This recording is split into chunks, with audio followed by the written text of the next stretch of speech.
Spartans, Terrapins the last week at Ford Field. What is going to be on the line for both teams? Well, let's go ahead and find out.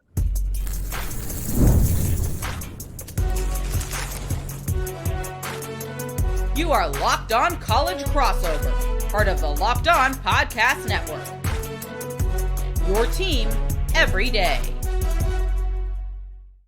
Today's crossover episode is brought to you by FanDuel. Right now, new customers can get $150 in bonus bets when your first $5 bet wins.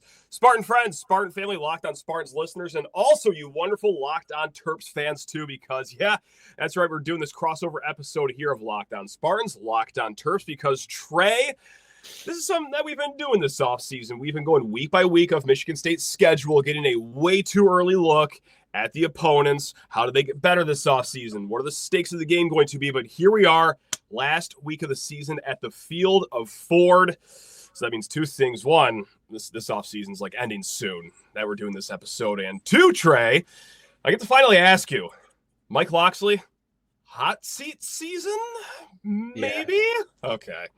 Yeah, I think so. I think it's a little bit. I think the seat's definitely getting hotter. I think if he has another poor year, especially with Maryland's Big Ten schedule, we actually got ranked on a CBS article the worst schedule, or the easiest schedule, I should say, in the Big Ten. So we're expecting hopefully a decent year. And I think if it's not a decent year for Mike Locksley, I think at the end of the year, I think there is a world where he could get let go if it's another really poor year, or if it's another bad year. The seat will be extremely hot for Mike Locksley, especially after what happened last year in terms of how we were looked at before the season and what we put out. So I do think the seat is getting hotter and hotter for Mike Locksley, but a lot of it's going to depend on how this season goes. What's the pulse of the fan base right now? Is there optimism? Because as you said, like, it's not the world's hardest schedule in the Big Ten, but yet the over-under's 4.5 wins, so low expectations. Right. But then again, Tre, you guys just brought in this top 60 quarterback that we'll get to in a hot second. So, like, well, is there optimism? Is there apathy? Just what are the general vibes going into this year for Maryland? Yeah, I think there's definitely mixed emotions. I think people are optimistic, obviously, about Malik Washington, the new four-star rated quarterback, who I'm sure we'll talk a lot about. But there's also a lot of people who are down on this Maryland team and this fan base. A lot of people are down on this team, don't think this team is as good as what we had last year or any team over the last couple of years that Mike Locksley's had. So, including me, I think there's a lot of people who aren't just very high on the Maryland team this year. And it's a young team. We have a ton of new players, a ton of new transfers, a lot of freshmen that a lot of people think are going to play. So a lot of people have a lot of different types of emotions, but I think a lot of it is kind of like, this is a feeling out year, and people don't feel great about it. But people are really excited about four-star quarterback Malik Washington. Let's just talk about him right now then, because, I want to get to what you guys did or didn't do in the transfer portal. But yeah, like, all eyes on Malik Washington, and he kind of gets like just buried in the conversation of quarterbacks to watch in the Big Ten. And certainly some of it might be he's a true freshman, and there's another true freshman just down the road from East Lansing that is getting a lot of the spotlight now. But Malik Washington, again, top 60 kid, top 5 quarterback in his class from Maryland's backyard. What do we know so far about the kid? What are the expectations for him going into this season for you guys? Yeah, the expectations are high. They're really high. I think every report that's come out that I've read, anything online, will tell you that they expect Malik Washington to win the quarterback battle for the Terps. There is some question marks about that in terms of Mike Locksley technically hasn't said who the quarterback is yet for Maryland football, and it's still technically a battle with him and Justin Martin, who's the transfer from UCLA. But I think everyone has extremely high expectations for Malik Washington. I think a lot of people think he can be one of the best Maryland QBs that we've had ever. And they think it's the most talented quarterback Mike Locksley has had in the Locksley era, even more so than a guy like Talia, who got the job done. But Malik Washington, in terms of his talent and his physical attributes, is much above what Talia could bring. So there are a lot of expectations. The kid's talented. He's a top end type of athlete. He can run. He's got the big arm. he's really got everything you look at, and it makes sense with him being a high-level 4-star recruit. So I think a lot of people have really high expectations for him. I do. I think he's arguably could be the best freshman in the Big Ten. Obviously, you talked about that kid over at Michigan, Underwood, who's very talented too. But I think Malik Washington, at the end of the year, a lot of people might look at him and say maybe he's the best rising sophomore quarterback in the Big Ten.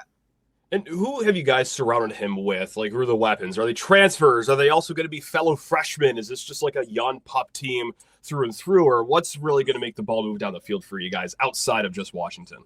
Yeah, there's a couple players that I'm really excited about. Octavian Smith now going into his senior year. He's been a guy, I don't know if Michigan State fans remember at all, but he's been a pretty solid player for us. He's just kind of been waiting for his turn to come around, and now it is his turn. He's one of the faster guys on the team. He's a smaller receiver. He's expected to make another huge jump this season in his senior season. But then we also brought in Jaleel Farouk from Oklahoma, who was injured all last year. But if you go back and look at his stats throughout his time at Oklahoma, he's put up big numbers for Oklahoma. So definitely a really big time receiver pickup for us that we're expecting big things from, as long as he can come back healthy from that injury. But a lot of people are saying about Jaleel Farouk. And then we brought in this tight end, Dorian Fleming, who keep your eye out on. I keep telling people he's our highest rated player on the college football game. I like kind of looking at those. But he's coming from Georgia State, really talented tight end. I think he might be our top pass catcher, and he actually could end up being one of the better tight ends in the Big Ten. So those are three guys that you really look out for that are surrounding Malik Washington that I think are going to be really heavy in the game plans for us. Do you think Maryland did enough in the transfer portal this offseason? Was there one position that you feel like they just neglected a little too much going into next year? Yeah, I think we did a lot of different things in the transfer portal. Mm-hmm. It's kind of interesting route we actually took. I think Loxley kind of changed the way he kind of went about things. We added a lot of defensive linemen, a lot of interior defensive linemen. Yes, a lot of those guys. I think he's trying to get more depth, and instead of just having one or two or three guys that you feel really good about, he's getting a bunch of guys that can just go out there, hopefully stop the run at a decent level, keep guys fresh, being able to rotate guys in or out. And then we also brought in some guys on the offensive line that are going to play, like Ratrell Perry, that we're pretty high on. But I think the offensive line is the main spot you look at, where we could have probably done a little bit more. Like I said, we brought in some guys, but there was a couple players that came in and actually transferred right out on the offensive line. Okay. We also lost some other players on the offensive line. So we're always kind of going to look there for Maryland football, because I feel like it hasn't been good. It's been bottom of the Big Ten every single year. It feels like over the last couple of years is the offensive line. So I think that's definitely a position group that you could look at, that we could add some more, that we could have added some more. But I think overall in the secondary, we added a couple players that we feel really good about in Jamar Glasker and Dante Joyner.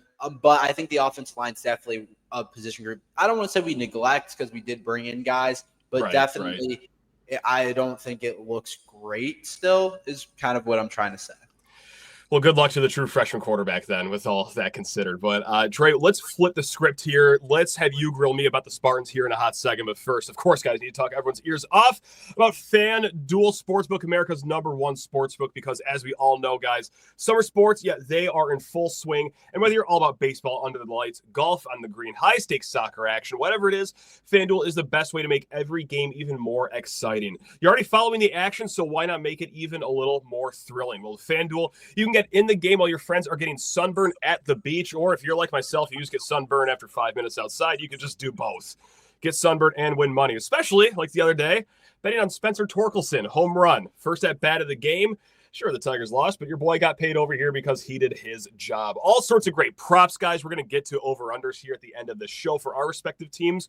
But hey, if you're a new customer, Well, it gets pretty sweet for you because new customers can bet just $5 and get $150 in bonus bets if your first bet wins. Open the FanDuel app today or visit FanDuel.com to get started. Again, guys, FanDuel.com. All right, Mr. Moore of Locked On Terps. What do you want to know about our squirrely Spartans over here? Yeah, what's the temperature like at Michigan State? How do you guys kind of feel overall about this team in terms of how it compares to last year's team? What's kind of the expectations going into this year for you and the fan base overall?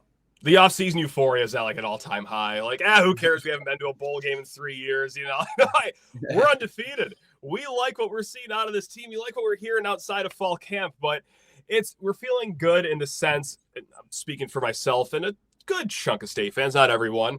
I'm feeling good in the sense of like, okay, we can get back to bowling.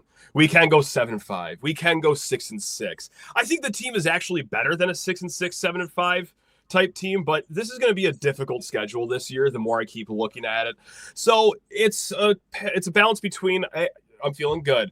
Okay, our offense is retooled.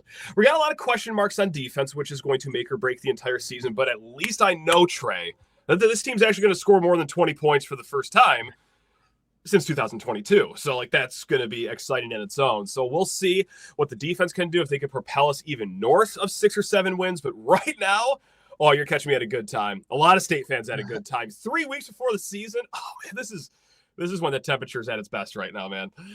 How do we feel about quarterback Aiden Childs going into another year as a starter? We expected a lot of improvement, kind of what you talked about. I like him. I think a good amount of State fans like him because we're also not the State fans. Now, I'm not the person that just turned off the season after the first 4 weeks when he had, I think it was 98 interceptions and 14 fumbles. Like, he had some massive turnover issues to start the season. It got a little better as the season went along, perhaps maybe erring on the side of too much caution. But hey, nevertheless, this turnover issue that plagued him did get better by season's end. But amidst all of that, weeks 1 through 12, you still got the glimpses of what kind of ceiling this kid can have. He's got the arm. Towards the end of the season, they started to deploy him on more design runs. But even without the design runs, you saw his legs do action just by extending plays in the pocket. And our offensive line gave him a lot of chances to extend plays in the pocket, unfortunately. So we saw that in spades. We haven't seen a quarterback with this high of a ceiling in East Lansing potentially ever. Was it a perfect last season for him? Absolutely not. But that's the growing pains of being a first-time starter. They brought his quarterback coach in from Oregon State this offseason. It's another year of familiarity with the receiver of Nick Marsh, with the offense. I'm actually high on Aiden Childs. I don't speak for everyone. I think it's like a 75-25 split among State fans that, hey, I'm still riding the Aiden train. And then 25, I just want to throw him in a trash can after week 3 last year. So I don't know what to say to them, but yeah, I'm going to be patient. I'm going to let at least his junior season play out here before I make an indictment on his whole life. Talk about some of the supporting cast. I know Nick Marsh, a lot of people are really high on him after a really solid freshman campaign, but who else should we be looking at? I know you guys added some people in the portal, but who should we be looking at? Absolutely. So the Blitnikoff award list just came out earlier this week, right? The top receiver in the nation, the watch list that names the 50 guys to look out for. And we had 2 guys make that list, actually. Trey, for some reason, like, I thank you for mentioning Nick Marsh. I think everyone has just forgotten about his name, but he wasn't even on that list. How does it make sense? He set a Michigan State freshman record for catches and receiving yards. Teams were willing to pay him $1 million in the portal to take him from Michigan State, but whatever. I've already yelled about it too much this week. But yeah, for some reason, he's been left off. But I bring that up to shine a light on the other 2 guys that actually made the list, 2 transfers. Christian McCray, the only good part of that Kent State team last year, and God bless Golden Flashes fans. That's a miserable go for them. But he was a really dynamic player. That's going to be our speedy slot type receiver that is now at Michigan State. And then Omari Kelly, guy who started his career at Auburn, then went to Middle Tennessee State, All-Conference USA first team last year, nearly 900 yards of receiving. He's been, not just a guy that on paper is good, but we've been hearing a lot of great rumblings outside of spring camp and fall camp that, this is going to be a great, potentially Batman to Nick Marsh's Batman. Like, you could have 2 dynamic receivers in the fold here. Tight end room. Michigan State fans are probably upset or tired of me talking about this because it's been a decade now that we've been waiting for this room to blossom, but there's some potential there. We'll have to wait and see if that actually materializes. And then running back, I don't know, Trey. Like, do you want to take snaps at running back for Michigan State? Because it's like it is a wide open competition. They got a transfer from Sacramento State. They got two guys that played 7 snaps each last year at running back. They got a true freshman, so that's going to be a revolving door.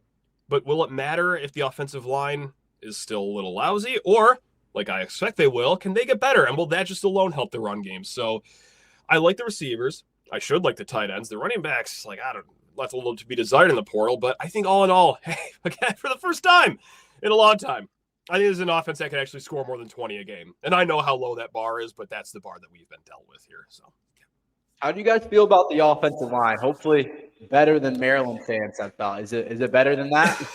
I think just by default, I have to feel better about it. Look, we've been yearning for a good offensive line here at Michigan State, because when you think of the good Michigan State teams, whether it's a decade ago, whether you want to go back 30 years, 40, it all starts with the offensive line. And as cliche as that sounds, like that is the identity of Michigan State when they are good. It has been a little bit of time since we've seen solid offensive line play, but here I am just like the sucker going back over and over again to the same piece of cheese on the same mousetrap. Like I have reason to believe I think it could be better.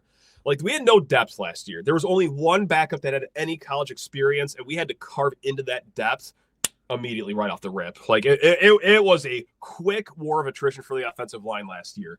So with that, so many young guys get playing time. We have a lot of depth coming into next year now. Okay, that's great. Our left tackle, he started as a redshirt freshman last year, former 4-star kid, took some lumps, but hey, he got better as the season went on. I'm high on him. You got 2 great transfers. You got Matt Goldman out of Wake Forest in the interior. Connor Moore, FCS All-American out of Montana State at the right tackle position.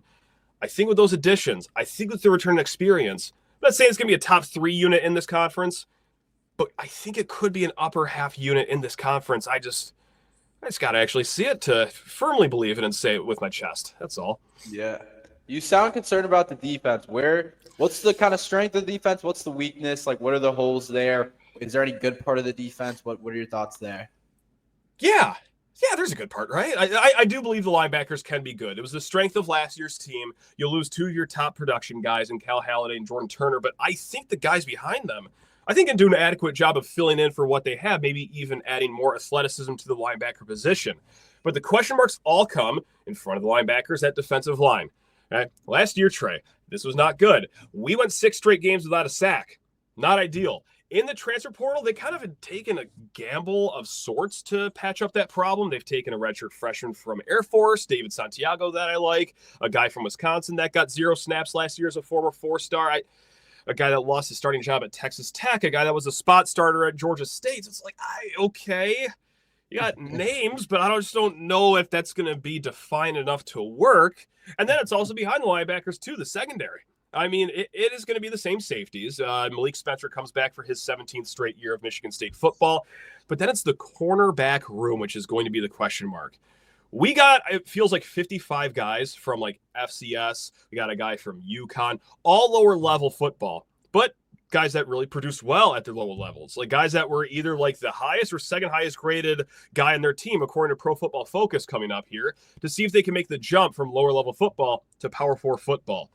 I would love to say that, yes, it's definitely going to work. That is a considerable jump, though, playing cornerback at Texas State or corner at Eastern Illinois or corner at UConn and coming up right here and facing the skill position guys that you'll see in the Big Ten. So I like the route that they went, but I would be lying if I said I'm ready to just stamp it as it's all going to work blindly. That's just where I'm at. It's a question mark. That's why I need the season to kick off, Trey, to start getting answers here. Yeah. How do we my last question is, how do we feel about the head coach, Jonathan Smith? How do we feel about him now? I like him. And I did like the hire. I thought it was one of the best hires Michigan State could have made last offseason, okay? Now, is that to say that, some concerns haven't percolated? More so for me, it comes in the world of recruiting. Thought that year 2 of recruiting so far, when this class looks like it'll be once again outside the top 30, I do wonder if we could ever get over that. Can you get a top 30, a top 25 class hump with the guy that really prioritizes a lot of like 3 stars because he knows he can win those battles? And let's not kid ourselves. Michigan State also isn't winning at the clip that 4 and 5 stars would want to. They're not sending guys to the NFL. So I understand why he's going for like these 3-star guys, diamond in the rough. But eventually that has to get better, because it sounds like a lazy take, but it's true. The lifeblood of college football is in the world of recruiting. As far as in-game, I have no issues yet. As far as, how he perceives himself in front of the media and everything, I got no real issues so far. There are some fans that, don't like how much he doesn't yell or how unanimated he is during games, but that's what he always was at Oregon State. That's what he is here. He is just always at a 5 out of 10. Never 4, never 6. He's just always steady Eddie. So I like him, but let's see what happens in year 2. And let's ask that question maybe before this game kicks off at Ford Field to end the season, if anything good or bad has happened, Trey. So stay tuned for that. So do you mind if I just go into the world of gambling right now? Because we both have over-unders that are very close to each other. And Trey, yours right before recording. I know, right? Because you guys are at 4.5 right now. And I'm just going to go through the schedule really quick. I'm going to go fast like an auctioneer would, okay? So you guys open up 3 home games. It's Florida Atlantic, Northern Illinois, and then Towson. Who knew they had a football team? That's great. Good for Towson to have a football team. And then you guys go to Wisconsin. You guys host Washington. You guys host Nebraska. You go to UCLA. You host Indiana. You go to Rutgers. You go to Illinois. You host Michigan. And then you come to Detroit to play Michigan State at Ford Field. That's avoiding Penn State. That's avoiding Ohio State. That's avoiding Oregon. And depending on what you want to call the 4th best Big Ten team, if it's Michigan or Illinois, what have you, you got to go to Illinois. But even that Michigan game is a home game for you guys. It's very hard to get like a quote-unquote easy schedule in this Big Ten with how many good teams there are. But that's as fair of a shake as you could possibly get. But Trey, help me out here because I keep hearing true freshman quarterback. I keep hearing offensive line issues. Like, where do you reside on this? Are you in Overville or are you in Understown here? No, I'm in Overville. Okay. And try to take the bias all out of it. I really think with this schedule, and the first part about it is our non-conference is pretty easy as well. That's manageable. Right? Yeah, we should go 3-0. In non-conference. I know last year, I guess Notre Dame lost to Northern Illinois last year, but I hope that doesn't happen to us. But I'm totally expecting us to go 3-0 in non-conference. That should be, I want to say, relatively easy to do, and that's 3 wins right there. And we only need 2 more. And this Big Ten schedule is not that hard, and we're getting some very winnable games, and I just think across this entire season, nobody can tell me that we can't get 2 more wins in the Big Ten. That's why I'm in Overville. We have the easiest schedule that you pretty much can get, you mentioned, in the Big Ten. It's hard for me to say that we can't get over 4.5, and I honestly think it's a good bet to win. There's just too many winnable games, and, there's dogfights in the Big Ten. Just because a team over a favorite or over a team doesn't mean you can't win the game. So I think 2 more wins after those non-conference games is so manageable for the Terps this year. So I'm on over. I might be sold here. And look, when I started this call, it's like, I don't know about Maryland this year. And I'm not, about to say that you guys are going to go to the college football playoff by any means, but just find 2 wins after the 3-0 start, right? And like you said, a 3-0 start is not a given, especially against a solid Northern Illinois team. Like, that could go haywire before you know it. But if you do skate by 3-0, just 2 wins, like, that's not so bad. You get a Washington team traveling across the country after they just played Ohio State the week prior. Like, okay, could you get them on a sleepy little Saturday afternoon? You absolutely could. I mean, it's not like, these road games are world beaters. Your only West Coast trip is to UCLA. And if you had to pick between the 4 West Coast teams, that's where you probably want to go, Trey. That's where we want to go. Sure. Yeah. I might be on over 4.5. I did not think that I'd start this call saying, I agree with you. But, geez, after a second look at the schedule, go get that 5th win, Trey. Let's go. Come on. Yeah, there's winnable games for sure when you look at it. And also Wisconsin, who we play our former quarterback, Billy Edwards. I'm hoping that's right. Him and the Wisconsin game sandwich. They play Bama before us, and then they play Michigan after us. So that game's also, I think, interesting. But what about Michigan State? The 5.5 win total. How are we feeling about that there? Are we on Overville too? Yeah, we're in Overville. Why not? Like, I got to win this bet eventually, right? Like, we can't go under 4 years in a row. No, look, I like everything Michigan State did on the offensive side of the ball, I think, and hope that I've made myself clear on that. And while this schedule is tough, it is not what it was last season. I think last season's schedule did MSU no favors. Now, look, were we going to go to the Rose Bowl if it wasn't for our schedule last year? No, we had our own issues, okay? But we also had Ohio State and Oregon 6 days apart from one another. Like, we had an Indiana team that became a wagon. We faced a really strong Illinois team that no one expected was going to be that great. So I like the way it sets up, especially to start the season, because unlike last year, hey, our second week of the season is on the road for a first conference game. And then, oh, yeah, that's right, you got a Boston College game on the road too, not too long after that. We open up 3 games at home: Western Michigan, Boston College. That'll be a little bit of a coin tossy game. And then Youngstown State.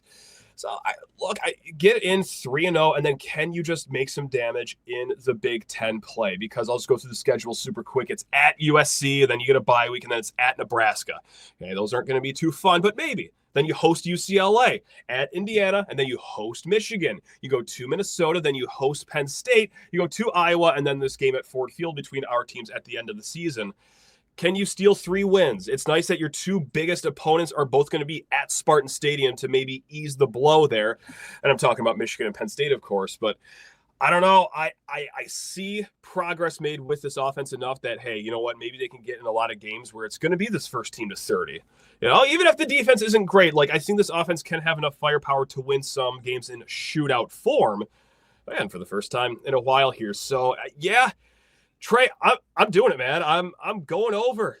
Again, like, hear me. Like, I'm not saying we're going 10-2, 9-3. Like, I'm saying that we can get to the finish line at 6-6 or 7-5 here. So that's where I'm going to live at right now, man. Does that sound silly? Or no, okay. Not silly. I think the schedule's manageable. I think it's tough for the Marylands for sure, but I don't think it's as tough as it possibly can get in the Big Ten. I don't think it sounds silly at all. There's some difficult games for sure, but I can see you guys definitely stealing some Big Ten games. I think the team's better this year. Like, it should be a competitive team overall. I would take the over as well. Hey, thanks, man. Appreciate that. Look at us, just 2 guys hanging out in Overville with one another. Guys over here, Matt Sheehan, Locked On Spartans. That guy over that's Tre Moore of Locked On Terps. We both will be back because, right here in the Locked On Podcast Network, we do this every single day leading up to kickoff and, of course, beyond kickoff. You guys already know this. But, hey, until then, guys, go green over on my end, and then go Terrapins on your end over there, Trey. Appreciate you, dude. Yep, thank you for having me. All right, we'll see you guys.